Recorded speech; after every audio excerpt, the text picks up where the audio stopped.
there's a diminishing return on like using too much. And even though I've heard some of the, experts talk about how much they use, in my experience, there's a window that you hit where too much is too much and it freaks the deer out. And it's not a ton. You can overdo it pretty quick. How many scrapes should you get out of a synthetics kit? In an 8-ounce branch catalyst and 8-ounce urine, honestly, you could probably do 8 scrapes. Okay. That's very minimal then.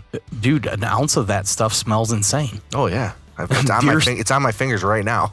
That's what I'm saying. It's situational also. Location matters a whole bunch, but I just think you can overdo it. And I think it's because it's like alarming to the deer. I think it like overwhelms their senses to a level of where they're like, I don't know.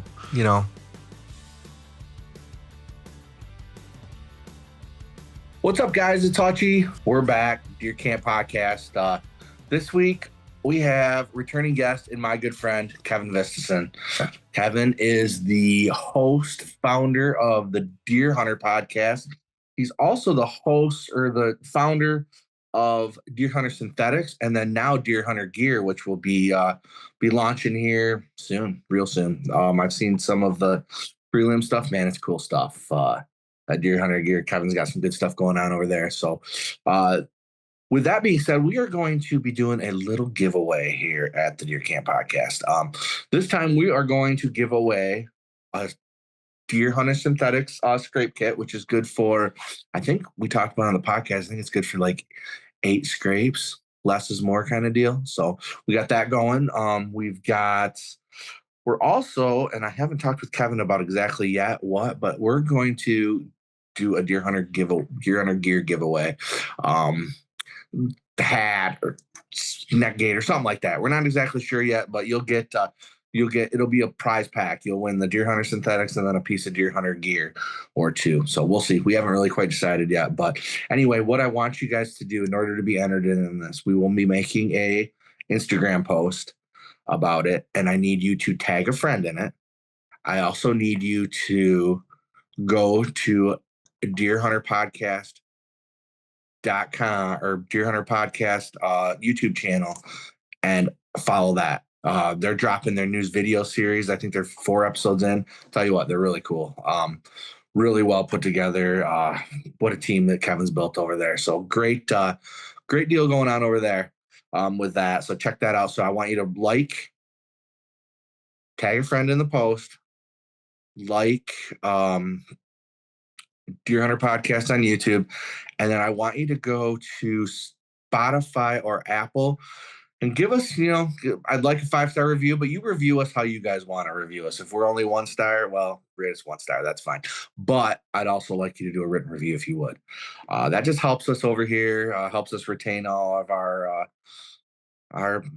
help. I mean, basically, it's good for the algorithm. It puts us in front of more people, and the more people that can see us, the more people get to see us.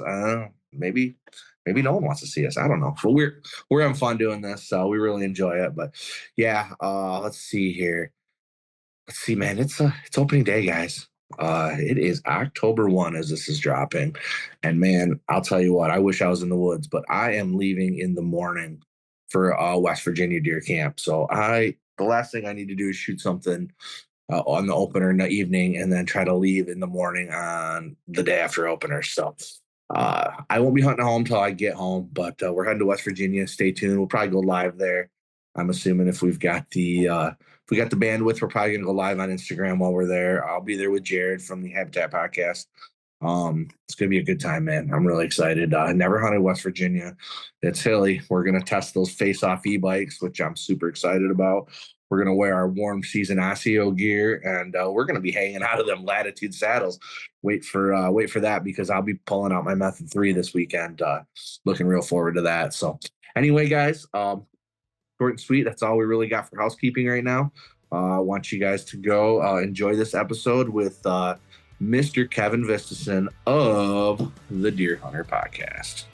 Enjoy. Well, yeah, man. How you been? It's been touch and go. I could only imagine being the fact all the shit you got going on. Yeah, it's good, but it's like it's been going on. I've been really busy for a long duration of time, and it's starting to wear me down a little bit, but it's just touch and go. I was going to say, I think you've been as long as you've been up here, you've been slammed to the gills, it seems like. Yeah, I'm in a phase of my life right now where I'm kind of trying to set myself up to unplug from my day job and be just have some different stuff. Or really, honestly, I plan on working my day job for a little while longer, but I want to unplug potentially my wife from her day job and have a little bit more flexibility. Yeah. So we're getting there. We're at the cusp of it. I hear you, man. That was what you're going through right now was me 15 years ago.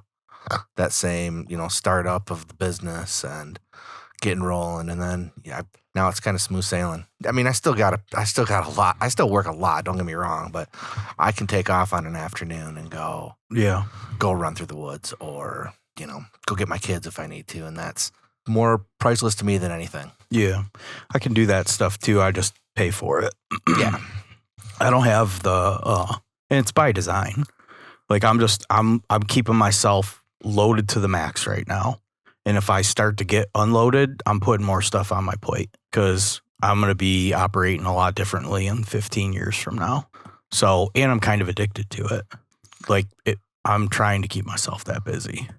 Well, it's good. It keeps you from getting sedentary and doing other things, Yeah, like I said, I don't know. I'm just kind of addicted to it right now. It's like kind of my life force, obviously. And I've always had a kind of a more casual, patient pace, but I'm getting older and I'm not exactly where I want to be, and I want to get there faster. And then you also realize that you're not guaranteed tomorrow or next month or next year. And, if something, God forbid, something happened, is my family where they need to be positioned to be? And obviously, as you get later in your life, that becomes more statistically practical. That something will happen. And is everybody going to be good and set up? And I'm not where I want to be. So it's I'm just going to keep working until I'm there. No more American words have been better spoken. Let's be honest. Work hard to get where you want to be. That's all you can do. If anybody that wants to try to take a shortcut, they're not there. You can take there are shortcuts, but they're usually false shortcuts.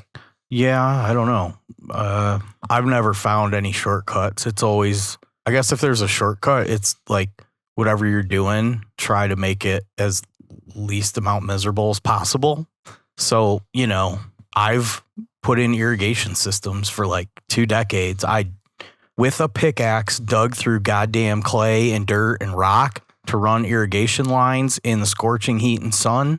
And then we would joke hey, it's a great day to dig a bunch of holes and then fill them in the hot sun. What are we doing? But that's what we did kind of growing up. That's how I grew up working. And I would not want to do that now where I am. I'm glad that I did that, but I'm not interested. And I've done a lot of really kind of awful things to make money. Not morally awful, just generally awful. like digging ditches and yeah. Yeah, like being 18 foot down in a hole, fixing a big giant sanitary sewer in Detroit. Yeah, man. I worked as a plumbing contractor in Miami, Chicago, and Detroit, and I seen the worst of everything that those areas have to offer. And it's a side of the things that a lot of people will never, really see. And I was young enough when I was doing that to where I took some pride in it, and it was kind of Western. It was kind of exciting. It was fun. But that's a different chapter now when I look at having to do those things now, being committed. I don't have a choice today. I have to go do this. It's depressing for me. I've worked myself out of that by finding some things that I like to do and that I'm kind of good at. And the biggest game changer for me was when I realized now that if I'm not good at something, I got to find somebody that's really good at it and work with them. And now, things have really taken off and it's super exciting. So it's if things are moving, you got to keep flaming the fire, and it's good and it's exciting, but it's a marathon, and it's a mental durability kind of test, like this week I've struggled. I've been having a hard time. Like I've been going like this since basically June, maybe even earlier, maybe April or May, like you said, I've been busy maybe for a couple of years. I was at like 6 or 7, but I've been at like 8, 8.5 now for a while. I'll reserve 10 for extreme measures, and 10 will only ever get me like a week or 10 days. Yeah. Yeah. Well, kudos, man. I mean, what you're building is something pretty special. I've watched you start from, just the podcast through DH3 to, turning that into Deerhunter Synthetics to the new venture, Deerhunter Gear, and, watched kind of the concept come up from, not the beginning, I don't think, but, pretty close. And yeah, hard work pays off, and you're getting there. I mean, what would you say growth is on Deerhunter Synthetics this year? Rough number or rough idea. No. Sure. Well, I would say it's definitely not me. Like I've made it a point now with our platform and community. That's not about me. Go to my social media. I'll put my face in there, just so people know who I am. But most of my content doesn't have my face, and that's by design. So we share a lot of content from our whole like community. So when you say it's grown, I'm really grateful and thankful for that. And I think it's just because there's like a lot of sensible people out there that just want to stay in their lane. They want to make a good living. They want to protect their family. They want to live the American dream. That's the vast majority of people. So like looking for some refuge is like, where's some people we can chill out with and do some common things so that we like feel good. Cause that's the thing too, like how you're spending your time nowadays and who you're with, like you want to feel good. Yeah. So be around more interesting people that like doing the things that you like to do. And the only way that's going to happen is you actively engage in a community, and it's going to make your life so exponentially better. And so I would say when we started this, it was certainly a little bit about me. It had to be. It has to be. It had to be. I was the one doing it. No one's going to take care of your business like you will, because it's your baby. Yeah. And that's true, I believe, to an extent, until you grow it into something that, people want to be a part of and loyal people want to be a part of.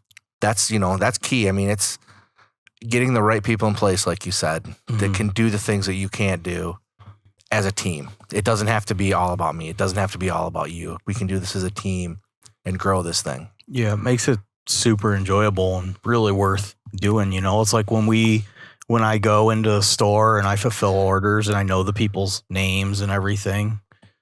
I handle all of our warranty stuff. It's maybe not always like 100% smooth sailing.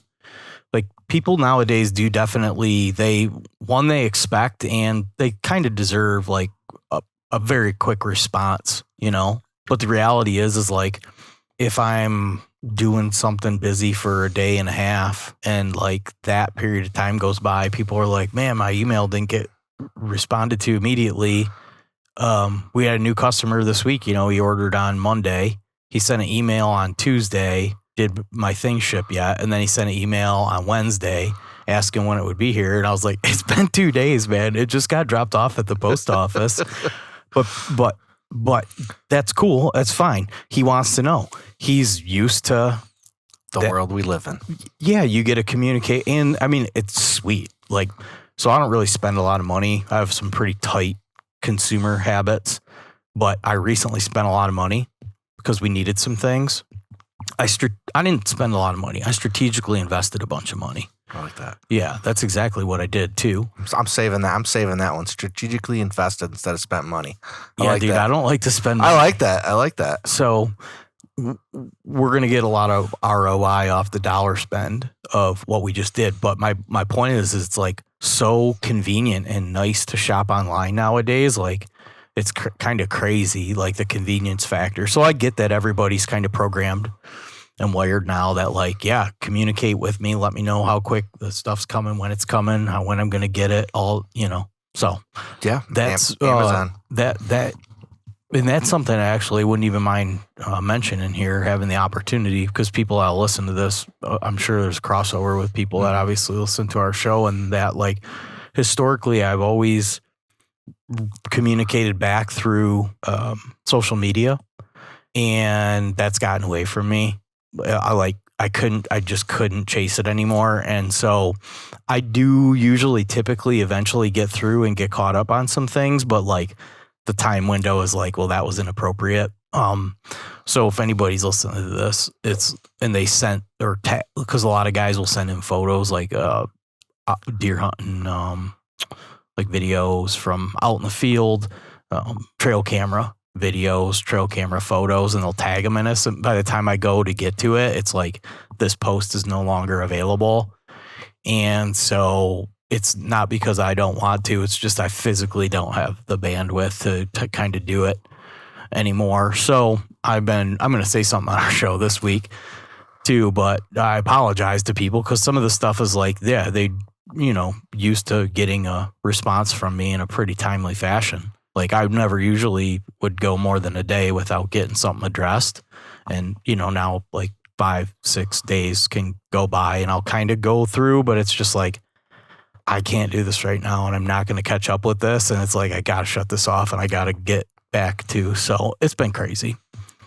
So what is the best way to get a hold of you then? Send an email? The best way to get a hold of me is physically. Tackle you to the ground when you see it and be like, hey, where's my order, man? Yeah.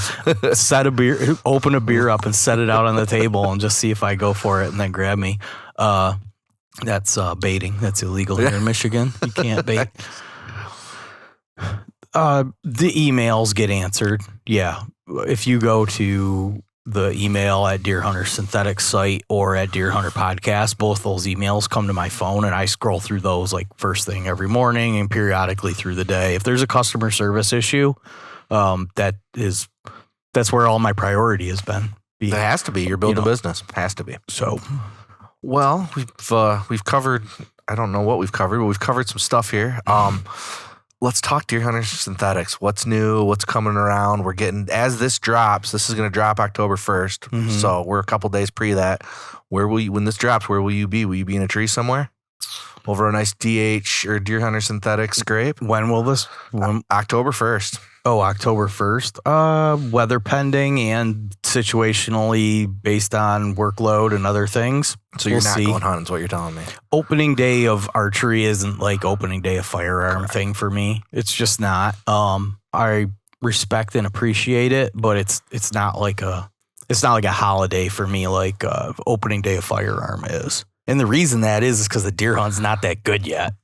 There's a lot of situational things to be said there. Like for a guy that does have a controlled environment and put in a badass like inside corner food plot, like, yeah, man, you don't even have to have like great weather. If that deer's just laid up on that food source and you've been tracking on it, like boom, you're first to the party and that deer's so it's situational. But I have some secluded apple trees that I've been monitoring, and those look like that they would produce a deer, like, and the apples have been coming down. It was kind of like rainy the last couple days. It wasn't cold. No. But I noticed this morning that there was a lot of deer under one apple tree because I could see like a lot of apples came down. But we're just about there. So I'm like, oh man, this might work out just like really, really good. So but there's scrape under both of those apple trees. Okay. And it gets visited daily by multiple deer. Most of the bucks are at night. It's not really in heavy cover, but it is in cover. I guess it's in heavy cover. I don't know. But it's really easy access. Actually, I got my first guy on it today. Okay. It's been out there for at least 6, maybe 8 weeks. And today I had my first human visitor. Sounds about right. That's about that's when Boomer Team 6 jumps on, right? Yeah. Right now? So I've gotten 2 people on camera all year. One was 2 days ago and one was today. So people are starting to get out there. So, but those apple trees have my attention for the pretty early. What's happening at the company? We just hired a new employee, and she's been like helping out a lot. And like people say, like young people don't have good work ethic, and I think that that's pretty selective. We've been able to find a couple young people that have like really good work ethic. She's like, "Can I be there at 5 a.m.?" And I'm like, "Yeah, here's where the lights are, because I'm probably going to be in bed still at 5 a.m. A lot of times don't get up till 6:30. Sometimes I'll sleep until 7:15 if I absolutely don't have to get up and I've planned and I worked late. Sometimes I work till 11, 12 o'clock too. It's worth saying. And I'm 42 years old. She's 26. Yeah. But, God, I'd like to be 26 again. Yeah, right. Can I be there at 5 a.m.? Could you imagine Yes, you can. Could you imagine this kind of like, you know, where you're at mentally and knowledge wise at 25, 26 years old? You'd run this country. Yeah. Well, You'd run this country. Good news for young people. Just surround yourself with those type of people. So we're kind of caught back up on manufacturing and getting some inventory stocked up, and things are tightening up real good right now.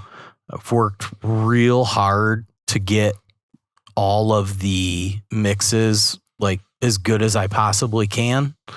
There's been challenges, there's been issues, but all the product that we have, I've had multiple issues with every product at some level, to the point where I know about it. Very few people experienced issues, probably under 1% of consumers. Okay. But I have it very much dialed in now because I've been spending an insane amount of time on it.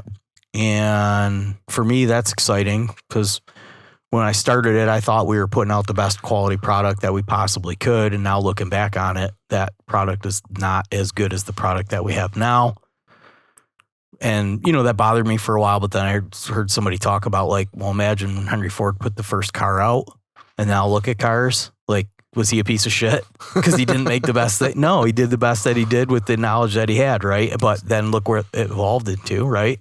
So that's what we're in, a pretty exciting evolution phase right now. And we're not going to we're going to scale our production, but not really so much the way that we make things, because we make everything small batch and fresh, and it's I have total control over everything. Like nothing can get away from me, and I can scale that a little bit, but it's for how my brain is and how I've figured out kind of how to do it. But I'm hoping next year that we can get to the point where we can make enough product where we get asked often, where can I buy your product? And we could not fulfill a single wholesale order this year because we can't keep up with our e-commerce demand. But we really want to be able next year to go to a couple strategic wholesalers like Jay's. We haven't even been able to restock Ossabaw River Outfitters this year. We haven't been able to give a wholesaler even a demo kit because we can't give them any product anyways. We did give one here locally. Okay. To the guys down in Interlaken. No, TCH? Yeah. Shout out there, boys. But we don't have anything to give them. So here's a little bit, but that's all you're getting. So hopefully when this year wraps up, we will be able to scale and grow that. Okay.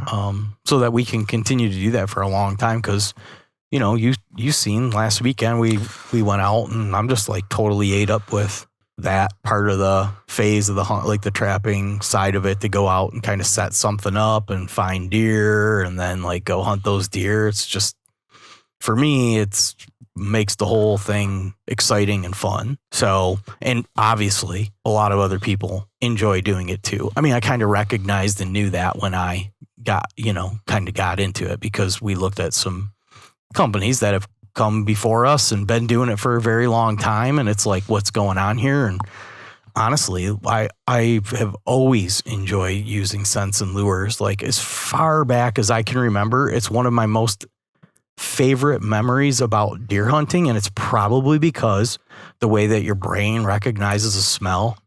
You know, you think back to maybe like earth scent wafers or maybe some like buck stops here, acorn lure, who knows, deer cocaine, a bag of scratched up, rubbed up apples on some trees, an apple in the fall. So maybe that's why I always enjoyed, that side of it. But I just always enjoyed, I think it's fun to try to set up a trap. I mean, obviously, right? Yeah. Yeah. I mean, we'll look at. I sent you those pictures the other day. I finally, they found my spot. I've got multiple bucks on one scrape, pushing each other around, having a good old time. Oh man! And we can't bait. No, and a lot of other states can't bait. So I feel like this bridges a little bit of a gap. This style, this way of hunting. If you enjoy bait hunting and you enjoy sitting over something and these deer come to me. I'm set up here for that to happen. I expect the deer to come here and do this in a travel route also, but also as a destination. Mm-hmm. Or, it's just essentially they're in a travel route and you can use it to get them to stop and pay attention to it for a minute. And it's just the perfect setup. So it's such a fun way to hunt. And obviously a lot of people enjoy it too. And I think there's an ethical factor about hunting over a scrape too, is that a deer comes and if you know that scrape is 18 yards or that scrape's 28 yards, it's 28 yards. So you're already set to shoot at 28 yards now. Exactly. Right. Mm-hmm. And that deer is going to come in and it's going to interact with that scrape at some level, and its attention is going to be momentarily compromised. And you set that thing up at 28 or 18 yards. It's give me a better situation as a deer hunter. What's a better situation? Maybe box blind, late December, and a monarch walks out in the middle of a bean field and you got a high powered rifle. That's a good situation. Yeah, that's a fun situation right there. Right. That's kind of a slam dunk. Yeah. Well, well, it's like you said, it's almost like having a bait pile. Except except you don't have to go refill it every fucking week. Yes. Sorry. No, you're good. Because that's the problem with bait. That was my favorite part about losing bait. The only part I liked about losing bait, because I love sitting over bait, and I think bait's effective. Yeah. Was that I didn't have to take care of that shit anymore. Yeah. Because what did you feel like if your bait was gone? That you needed to get your ass out there and get more bait, or you're going to lose your deer. Yeah, I kind of did. That's how I was anyway. Yeah. Yeah, and you get trapped into this mindset that more's bad. But with baiting, it's not the case, and especially with the scent. We should talk about that. Let's talk about it. There is a diminishing return on using too much, and even though I've heard some of the experts talk about how much they use, in my experience, there's a window that you hit where too much is too much, and it freaks the deer out. And it's not a ton. You can overdo it pretty quick. And okay, well then how many scrapes should you get out of a synthetics kit? In an 8-ounce branch catalyst and 8-ounce urine, honestly, you could probably do 8 scrapes. Okay, that's very minimal then. Dude, an ounce of that stuff smells insane. Oh yeah, it's on my fingers right now. That's what I'm saying. And we sell it by the half gallon and the gallon, left and right, dude. I'm out there. I got 2 industrial sprayers, dude. I look like what's that Looney Tune character, Yosemite Sam? Yep. Yeah, dude. I look like Yosemite Sam out there with my 2 industrial sprayers. I'm like whop whop whop whop whop whop whop whop whop whop. Cardi B up in the scrape, things dripping, and it just doesn't work. Cause it seems like it works as good to me as if you go in. It's situational also. Location matters a whole bunch, but I just think you can overdo it. And I think it's because it's alarming to the deer. I think it overwhelms their senses to a level of where they're I don't know. I agree. Yeah, there's definitely, you can overdo it where the scent's too much, but as a business standpoint, that's a terrible model to have because you're not, don't go use the whole thing on one scrape. You've got 8 scrapes you can make. Maybe in the short term, business model, but in the long-term business model, I don't think so. No, exactly. I agree. But you know what I mean? Like it's. Oh, I totally know what you mean. Yeah, I do. Because I've been sold on use more. Always, touch it up, freshen it up. Man, don't do that. Let them do their. It's a siphon. It's a siphon. You're supposed to start it, and then it runs itself. A carburetor is not running right if you got to stand there and spray ether in it. You should spray ether. It starts and then it draws fuel and runs. Your scrapes should run the same way. You don't need to be going in there and monkeying with them. And if you do, there could be an issue. But you can also once or twice a year in the season get away with, especially after when the leaves fall. When all the leaves fall and the ground gets covered, and what window is that? That's usually end of October, right? Mm-hmm. Yeah, right around Halloween. So you're right in the rut? Yeah. Even if the deer have not been messing with that scrape at all, once all those leaves fall, if you go there and you rip that sumbitch up, turn that dirt over, it smells like fall. Mm-hmm. And you pour synthetic urine in there and you light that thing up with branch catalyst for the next week, the next couple days into the next week, you'll get attention on that thing. But you can't do that all the time. You can get away with that maybe once or twice a season. Like I'm getting ready to get away with that on one, and it's going to be worth it because they broke the damn licking branches gone. Oh, all right. So I had some deer come through yesterday, and I noticed, I'm like, oh, and this is one of my money makers. This is one of my good clubs where the ladies work. We got good girls at this club. This isn't like Cazas and Cadillac. This is and the neon lights are down. That ain't good. Yeah, so we got to call Service Tech Deerhunter Synthetics to get in there, and I'm gonna go in there and tie in a new licking branch and turn the scrape over, hit it with some synthetic urine, hit it with some branch catalyst, change the batteries on the camera. But some of my other ones, I started those in June or July, and I don't intend on revisiting them. Okay. Yeah. Hey guys, Al here, Vitalize Seed. I hope you all are doing well. So we got a lot of new things happening at Vitalize this year, and I wanted to highlight some of those. First off, we got a brand new website. We just added a chat feature to that website so you can get your answers to your questions in real time or as fast as possible. Those actually come directly to us so we can answer those questions, as well as has some auto answer features for those frequently asked questions. So trying to further increase the customer service that we offer. Number two is we are offering bundles now. So we got a lot of questions about people trying to piecemeal things together. So we took the guesswork out of it for you. You want a fertility bundle, add that to your cart, and it gives you all of our natural fertility products in one place.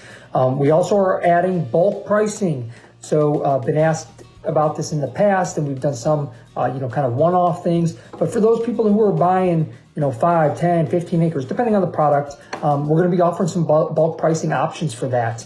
So right now we got that up on Nitro Boost. We also are going to have that up for the Clover, Chicory, and Oats offering, and might expand that to other offerings as well. Other things are new products. So we got our annual Clover. That's a fantastic product for frost seeding and also for this early spring, especially for those who still want to plant Nitro Boost. They want to get that annual Clover established. You could go in and drill your Nitro Boost right through it, broadcast through it, mow it off, spray it off, etc.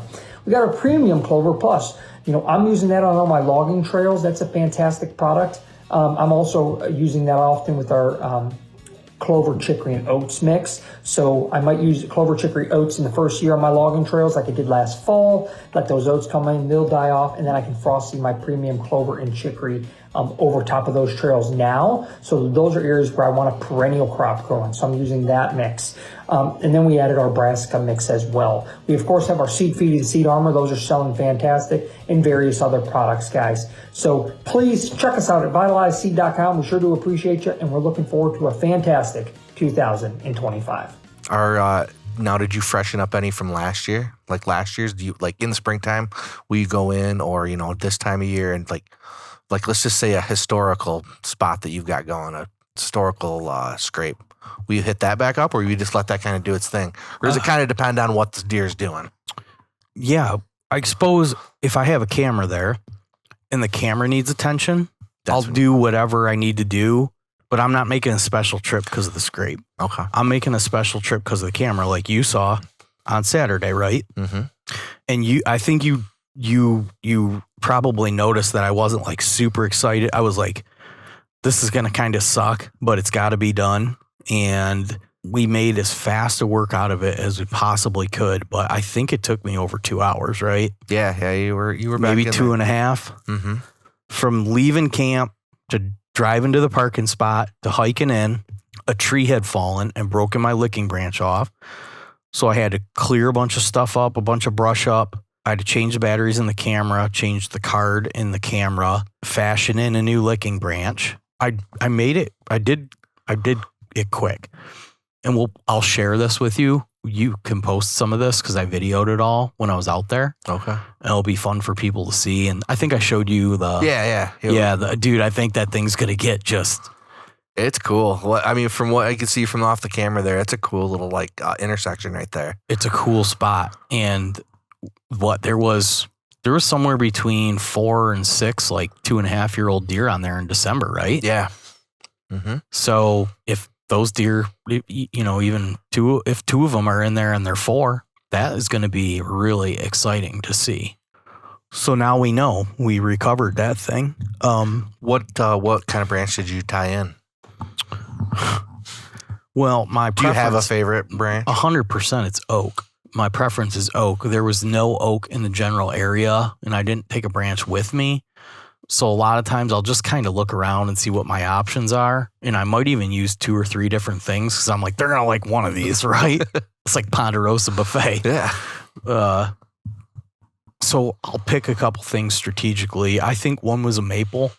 It's a cool setup. I can't wait to show. I'll put it at Deerhunter Synthetics and we'll like collab on sounds good. That because it is a good one to see. And I think I'm running a 1080 video on it, so it'll be really exciting. But to answer your question, I typically go to the scrape when I need to do something with the camera.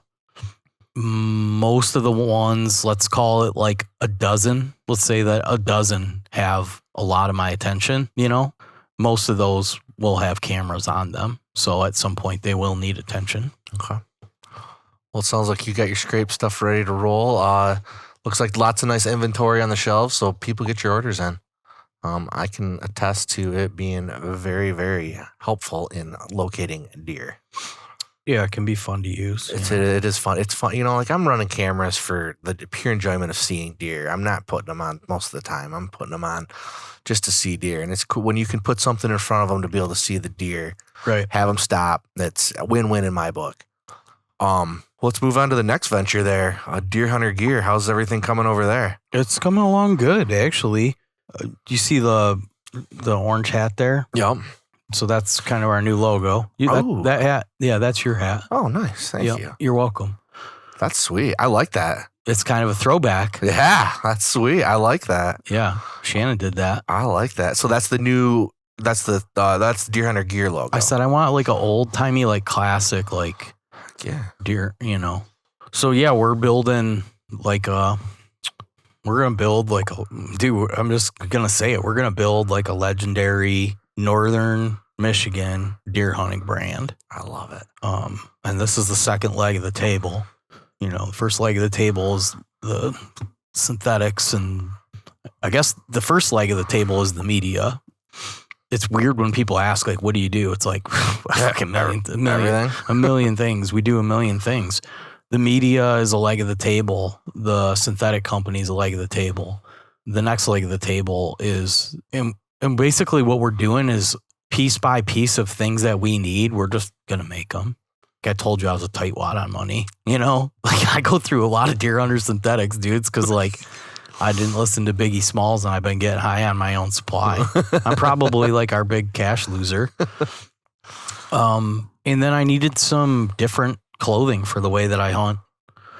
And I just didn't love all the camo options that were available. I'll be completely transparent with people. Like I love a good camo pattern just based on cosmetically, like how it looks. But majority of that is based to me off of how it functions for me. Because how your camo functions for you based on where you're hunting and what you're doing can be, and likely would be, completely different than my situation. Now, granted, there's a lot of people in my situation and there's a lot of people in that other person's situation, which is why it's great to have options. But damn it, nobody seemed like they grasped this like really simple concept of a macro digital breakup pattern. Some of the companies did a good job with big macro breakups. There's a few of them, but no one got like a modern digital macro breakup, which is what you need to hunt deer. You need macro breakup. All that little fine detail looks super cool when you're standing there looking at it, but is not what makes you vanish in the woods. You need macro breakup, big open breakup. You need to break up your silhouette. Mm-hmm. You get some of these patterns. You get most of these patterns more than 30 yards away from you, and they look like a blob. They're standing out. There's a human consciousness that is drawn to greens. Most camo are going to have greens in them because they sell. They sell, baby, sell. And I like green in my camo. I do. But you'll notice that again and again, and it's a really dark color. They put a lot in there because people like it, but it just ends up kind of blobbing up. So like a lighter, big breakup it's the superior way, in my opinion. And obviously, we're hunting elevated. We're hunting it's the best in all situations elevated. There is some companies that have some good digital breakups, but we have a little bit more of a open pattern based off our color palette. Okay. I think our color palette has more of the sky in it and less of the foliage. There is no foliage typically at that time of year. It's just sticks and limbs. Mm-hmm. There's not a lot to hide behind. This is true. So these big macro breakups, and even specifically in ours on like our shirts and hoodies, the center of it is, people will notice it's very open if you look at it. And that's by design, because right in the center of it, we lightened it up. It just really, when people see the images of what it's going to look like in hunting scenarios, it's going to blow people's minds, because it's just like, and I've laid up some of our camo on some sticks on some trees, and people are like, I had to take a second to see what I was looking at. It's like when that lizard is in the perfect camouflage setting, and you're like, I see an eye and a foot, So, and we're using high quality textiles. We're doing all the manufacturing in the United States.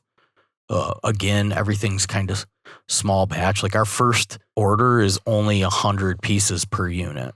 So we're going to have 100 pairs of gloves. We're going to have 100 pairs of bamboo boxers, 100 pairs of pants, 100 hoodies, 100 neck gaiters, 100 hats. 100 in each size, or just 100 total? 100 total. Okay. So it's really small batch then. That's right. It's going to sell out probably pretty quickly. Very quick. Yep. And that's what we kind of have to do. We're a young company, obviously, and we don't have any startup investors. Everything's self-funded. So only 100, but then that's like 11 SKUs. So that's 1,100 times what all the garments cost. And all of a sudden you're just like, that you have to pay for all up front. It has to be financed. Yeah. In some capacity, right? Yep. So we're very fortunate that we have a great relationship with our vendor, because I've worked with WSI Sports for a decade now. Mm-hmm. We wouldn't even have this opportunity to make this quality clothing if it wasn't for Joel and at WSI Sports. He's like he even like kind of encouraged me to do it when I was getting kind of squeamish.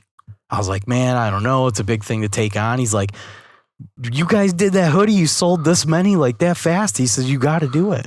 He said, people like it, and I'm like, and it is good. It's like good quality gear made in the United States that's at a price point at or less than what imported goods are. So it's like, all right, if we can make a better functioning garment for a better price point that we think has a camouflage pattern on it that's can assist you in being a little more transparent in the timber come November, December, we'll take a shot at it, Heck yeah. So I don't even know how to like talk about it because I don't know how to not come off salesy about. Well, that's okay. I mean, because that's what you are selling it. I mean, I get what you're saying. Like, you don't want to come off as salesy, but that's the only way people are going to know, and going to find out about it. And I mean, I can tell you just from the hoodie that I got from you back when you did the first order, unbelievable quality. Unbelievable quality. Good textile. Yeah, unbelievable. I was blown away at how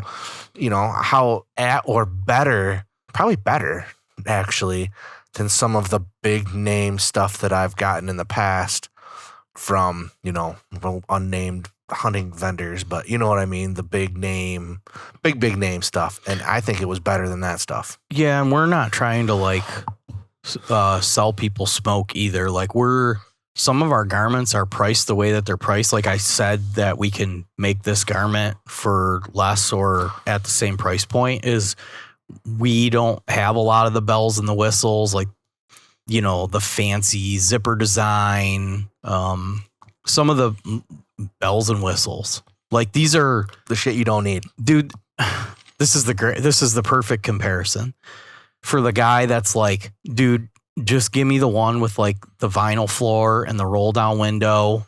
Like, I just need the one that works. Like, I need to get a bunch of work done. This thing might get fucked up. So give me the one with the rubber floor and the roll down windows. And it doesn't have the self dimming. I know exactly what you're talking about. A work truck, an actual old school WT work truck, because that's what you got it for, and that's what this gear is for. Yeah, maybe it had a radio, maybe it didn't. Maybe it was push button. I mean, maybe it didn't have a radio. Ooh, yeah, I remember those days. Holy shit! There was spots for the speakers, but no speakers in them. Yep, I remember. Honestly, I remember. You could get a truck like that.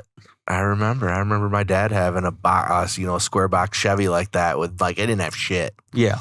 So we kind of stripped down a lot of the stuff that we're just like, this is BS. You don't ever use this, need this. We just cleaned it up, tidied it up. And WSI makes base layers for like the NFL, the NHL. They're cold weather, technical textile specialists at the highest level on the biggest stage.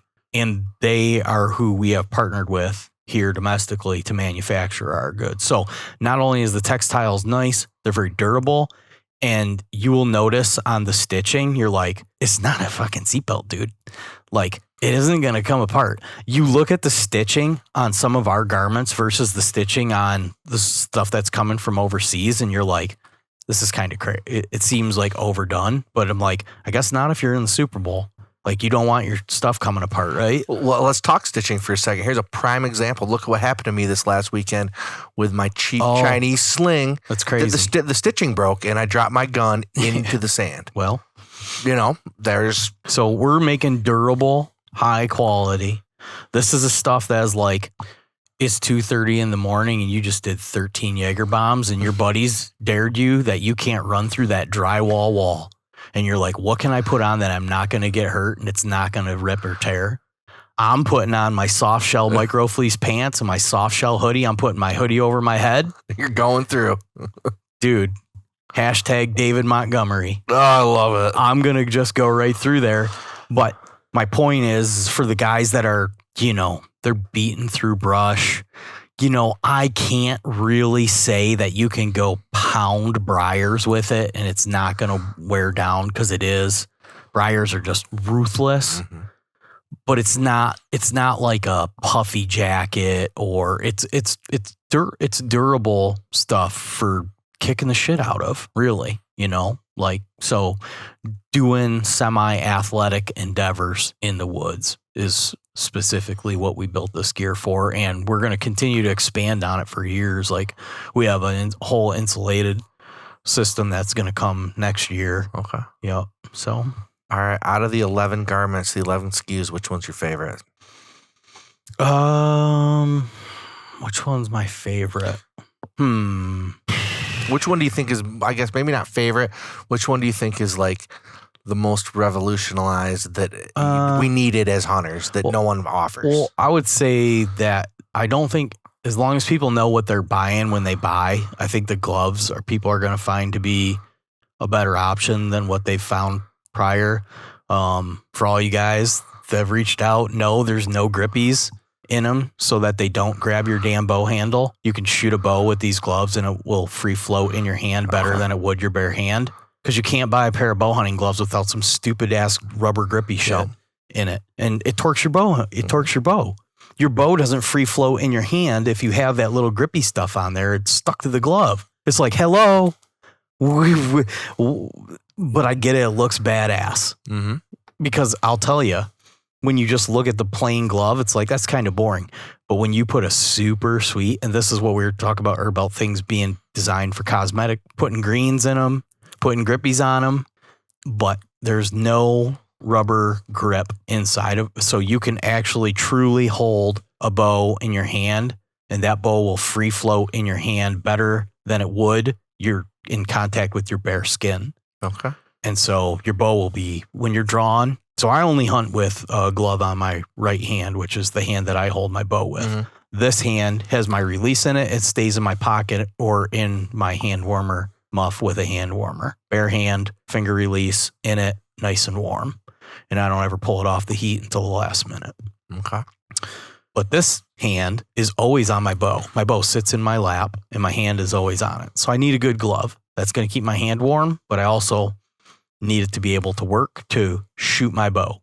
And so that's what we kind of built this glove. And I think people are just going to find that in comparison to what you can walk in the store and buy kind of off the shelf, that this has a little more care put into it, thought out for like the guy that's actually out there doing this versus like, hey, we just need to sell a bunch of gloves, you know, put a sweet deer on them, make it like a really neon color so that people buy them, but they're like got Velcro on them or they got rubber grippies on them. And it just wasn't really designed for a bow hunter.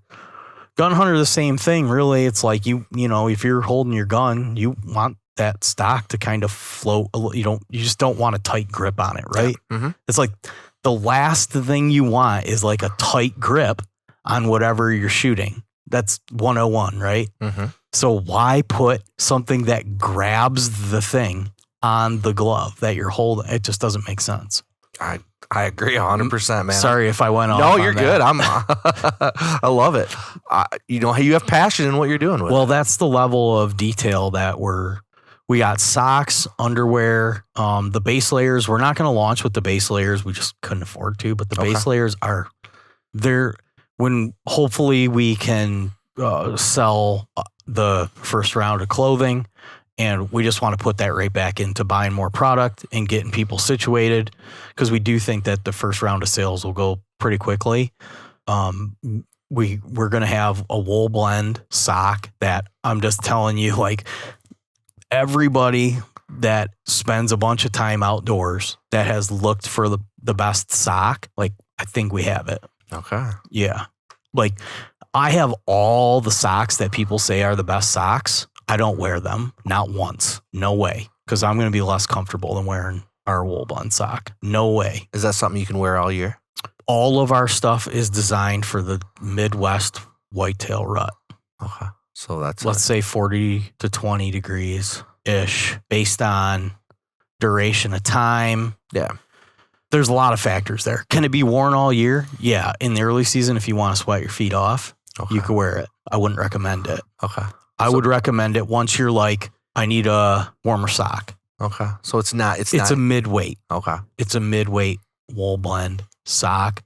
You're going to start wearing that sock probably when you start getting cold fronts in October and wear it through the rest of the year, including ice fishing.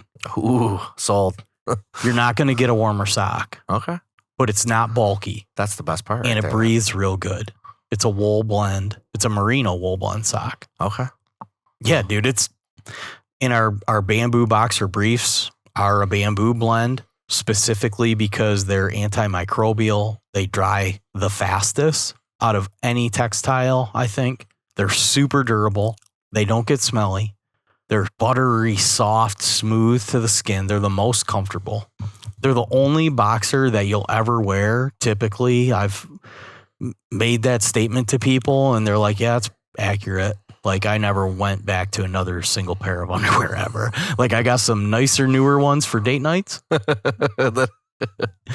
And I got some older, ripped up, shredded ones for sleeping in. All right. And maybe Saturday morning having coffee. But you better be careful how you're sitting because your ball might fall out. We all got a few pairs of those. Yes. But all of mine are WSI. Okay. And that's been that way for years. And I work in the trades. I've heard you talk about them for years. I mean, you have talked about their underwear and socks for years. Yeah. So now we're moving that technology into hunting. Yeah. Yeah. We just, like I said, if I'm not going to be comfortable and I'm not having fun, I'm not doing it. Yeah, exactly. So, well, what's on tap for this year? I know you're actually going out of state for once. Potentially. Well, yeah. Depending on workload, we'll see. Don't say that because I know how your workload is. That means you're not going. So. Yeah, there's a chance. I discussed that with my wife this morning. We'll see. Yeah, I'd like to go for a week and hunt with the Spartan Forge guys first week in November, but whether that'll happen or not, it'll also be based off of this. I would like to kill a very large deer this year. Me too. There's a couple deer that if I could kill, it's just really got a lot of my attention, more so than in years past where I'm like, I don't care that much. I'm just going to unplug and go here, do this. Mm-hmm. Maybe not. If I'm hot on the trail of one or two of these deer and I feel like I'm going to get one of these deer killed this week, I'm not leaving. I don't blame you. Yeah. There's just a couple deer that are special. And it's like, if I get one of these killed, it's going to set a goal that I've been talking about for a while, which is like, at some point I'd like to have a county or a state record, like I'm looking for that deer. And so I got a couple of them that I found that I'm like, keep your cool. Keep your cool, dude. Don't lose your job. Don't lose your family. That won't come through in our recording, but somebody's trying to call through my phone and it got tethered to my laptop there. I'm sure you could hear that. Yeah. All good. You got me worked up and excited now. Good, because it's almost time. It is time. While you're listening right now, it's time. We're there. It is. We just kicked off. It's Super Bowl. We're in the first quarter. Let's go hunting. We're all excited. We're all stoked. I mean, we're going to camp in a week. I mean, from when this releases, we'll be. I'm leaving. I'll be leaving the day after this releases to go to West Virginia for a hunt, and then I'm back, and then it's to your hunt or your camp. Kind of crazy. I mean, it came quick. It came quick and slapped me in the back of the head. Yeah. But I'm ready, man. I'm so ready. Like I looked at the boat today, and I was like, I don't care about you anymore. I'll see you next year. It's deer hunting time. Yeah, I've been looking at my boat too and going back and forth. Boy, it'd be nice to get back out. And we kind of got, dude. This week, do people still say Indian summer? Yeah, we can. We can say Indian summer, gay and retarded on this podcast. Yeah, I just don't think I'm out of the 80s. People generally don't say Indian summer anymore. It's kind of like Land O'Lakes. They kept the land, they kept the lakes. What's up, Shane? Hey, buddy. They took the Indian. They got rid of the Indian. Yeah. Dude, Shane totally distracted me. What was I saying? Boat. We were talking about boating and the Indian summer. Indian summer anymore. Sorry. But anyway, the boating thing. As we're recording this coming weekend, it's Saturday. It's gonna be 77 degrees out. So that's why I'm saying I love this right now. Yeah. Like I'm totally cool with Local summer is what I like to call it now. I was out in the sun this afternoon with my shirt off, like soaking up some sun. And it felt good, man. Like we get enough gray skies and precipitation up here in the fall. Yeah. So like getting a little bit of a lengthier summer, that little last kick, it'd probably be good for my morale. Yeah. And I grew up on Fast and Furious, and there's a line in Fast and Furious where the guys are drag racing and the guy sprays the nitrous and he's a young kid and the guy goes, "Too soon, Junior." And his nitrous runs out and then that guy sprays his and he wins the race. Is this 70-degree weather coming up? This is like a very in-depth philosophy. Falafel? Philosophy philosophy. I like it. This is philosophical. Yeah. That I don't like to rush it early in the season and burn myself out. Because, and did you listen to the guy that did all the drone study and how he casually says the rut is November and December and how these bucks in November and December, I've been screeching that from the rooftops for 10 years, saying there's no second rut. It's just the rut. It's November through December. It's the rut. It has peaks and valleys. It's just one rut. There's not two of them. And that guy kind of confirmed what I've been saying all along because I'm out there. These guys are out there 95 degrees and doing all this crazy shit. I'm like, man, that's all you. I'm going to hunt the rut in December when there's no one else in the woods. Yes. It's covered in snow. It's absolutely beautiful. No one ever even heard of a mosquito. Like, that's crazy to me right now to be sitting out mosquitoes. I'm not going to do that. I'm not going to do that. It's so too soon, Junior. Too soon, Junior. Yeah. Hold your horses. And the best part of the deer season is November and December. October's amazing. And for the diehards, they're hardly going to miss a day of October, myself included, because I'm just a crazy person.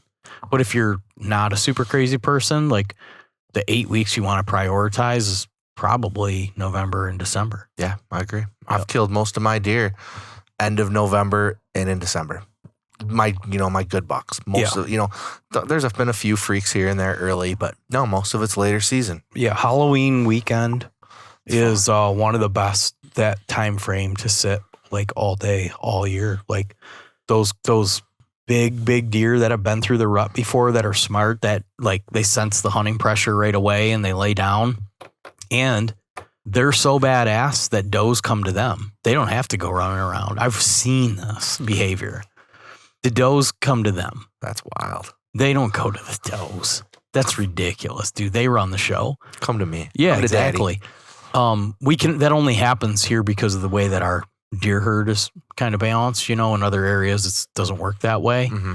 But the fact is they don't have to go. But after they've got a taste of that, they know that opportunity still exists in late November, they'll get pretty ballsy. And a lot of big deer get killed late November. Yes. That fourth week in November or whatever is Thanksgiving week. Yeah, that's weekend. A good week. That's a good week. Is when a lot of big deer get killed. That's a good week. I love that week. So, well, shit, we've been at this a bit. Let's touch on one more thing. Let's talk about our the camp you just put on for the kids. Sure. It's our second annual. How long have you been doing that? A couple of years. Longer than that. We only did it a year prior to doing it with you. Okay. Yeah. I'll tell you what, man, that's a weekend that I look forward to. And then Shane he digs that, getting out there, hanging out with his buddies, doing, riding bikes, all that good stuff. Well, it's typically the nicest weather of the year. Mm-hmm. It's late September. You can count on the weather just being beautiful, which it was. Even though we did get rain Saturday night, it was fine. It was actually quite beautiful Sunday morning there. Really, the rain shut off for us. We didn't have to pack up in the rain. Like, that sucks if it rains and you're packing up. Yeah. But typically late September, you get really nice temperatures, really nice weather. And we had Friday and Saturday were gorgeous, just gorgeous. And it's just relaxing. There's no pressure. It's like the perfect point of entry deer hunt for the year. And then taking the boys, it's clear that young men more than ever need to be out in the outdoors and getting outside and getting away from electronics. Like they need it. And I think, within hours, everybody's like, man, how do they go at this pace for this duration? They're like the Tasmanian devil, do it, and they spin around and there's dust clouds and shit. And you're like, Jesus. And they just go like that for days. But they're like puppies that have been kenneled up all day. Mm-hmm. They go to school, they get kenneled up. They come home, they get kenneled up, So you got to get them out doing sports. You got to get them outside doing things, and you got to take them to camp. You got to take them to camp and let them play with fire and axes and throw stuff at each other and get hurt and scraped up. Go for walks. We went for a walk in the dark, right? We went out to the back or to the front meadow, and looked at the stars, and the boys were all mesmerized, right? because they're like, oh shit, we don't see this on a regular basis because of light pollution. We go to take young boys to a place where there's no light pollution and let them look up at the stars, and all of a sudden they're just like, holy shit. They're like, Gunner's like, Dad, you gotta come see this. I'm like, yeah, dude. We know. What do you think I've been coming here for? We know. So, but let's go. Yeah, absolutely. I just, getting kids need deer camp. There's no doubt about that. Yeah. Or any kind of camp. But Well, everybody needs it. Yes. They need it maybe the most. Yes. So I'm ready for some more deer camp, that's for sure. Well, Kevin, appreciate you coming on. Always good to catch up, even though we catch up probably more than this normally. So if people want to find you, where can they find you? Deerhunterpodcast.com, deerhuntersynthetics.com, deerhuntergear.com. Really, if you just go search Deerhunter Podcast, YouTube, Deerhunter Podcast on YouTube. Yeah, when's the next video coming out? What time is it? 7:30. It just came out 26 minutes ago. Oh, nice. Perfect. Yeah. So first season of our, television show on YouTube, the Deerhunter Experience. The 4th episode dropped today as we're talking about this. And we got a handful of really exciting hunts coming up. I'm excited. Me and Shane watched them. I think tonight is Byron's traditional bow kill. Oh, okay. Yeah. Yeah. So it should be good, man. I don't know. Those guys have been killing it. Like Nick Polano's like the next like superstar, dude. All right. Nick Polano is like very talented. He's so good at like laying out bringing you into the experience. Okay. Like through his voiceover and how he describes what's going on. And it's like, the guy's just talented, man. And all those guys are super talented. It's like, it's really, it's been fun to be involved with. You've put a good crew together. Dude, those guys are the ones that get all the credit. Like, they're the ones that are like making it happen, really. It's sweet. So, yeah, YouTube, Deerhunter Experience, people can see everything we're doing. Heck yeah. Get over there and check it out, guys.